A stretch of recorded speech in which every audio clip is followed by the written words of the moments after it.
আজকে তোমাদের যেটা আমরা বলবো সেটা হচ্ছে ব্যাটারি ইগনিশন সার্কিট।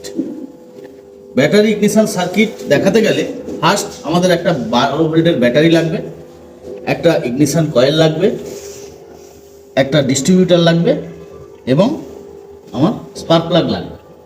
এবারে আমরা কানেকশান করব কী করে? ব্যাটারির পজিটিভ কানেকশানের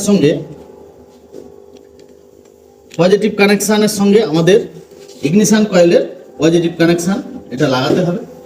সেখান থেকে এর প্রাইমারি ওয়াইন্ডিং এবং সেকেন্ডারি ওয়াইন্ডিং যেখানে যোগ হয়েছে সেখান থেকে একটা লাইন আমাদের ডিস্ট্রিবিউটারে এসে লাগবে।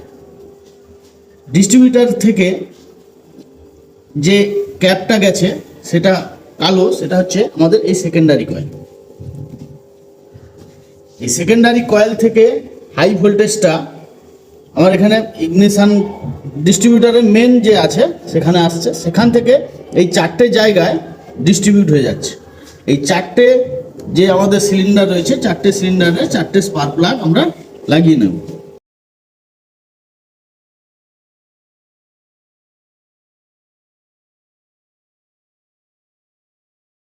হয়েছে? এবারে আমরা আমাদের কানেকশানটা কমপ্লিট হলো। আরেকবার বলে দিই, পজিটিভ কানেকশান ইগনিশন কয়েলের পজিটিভে এলো, সেখান থেকে এই নেগেটিভ কানেকশানটা ডিস্ট্রিবিউটারে আসবে। ডিস্ট্রিবিউটারের প্রত্যেক যে মিডিলে রয়েছে সেটা হচ্ছে হাই ভোল্টেজ লাইন, সেটা ইগনিশন কয়েলের মিডিলে আসবে। আর বাকি যে চারটে রয়েছে আমাদের, যেহেতু 4 সিলিন্ডারের ডিস্ট্রিবিউটার, এটা চারটে স্পার্ক প্লাগে লাগানো হয়েছে। এবারে আমরা পজিটিভ কানেকশানটা জুড়ে দিয়ে আমি ঘোরাবো।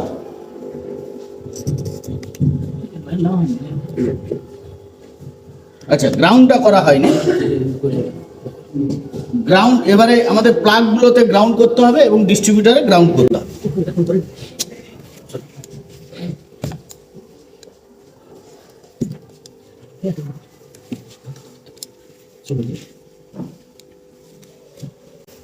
এটা হচ্ছে নেগেটিভ।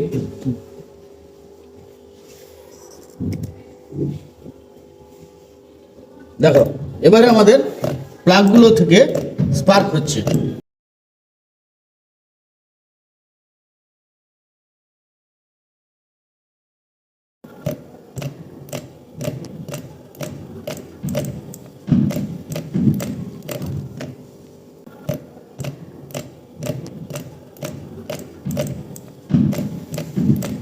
বোঝা গেল প্রত্যেকের?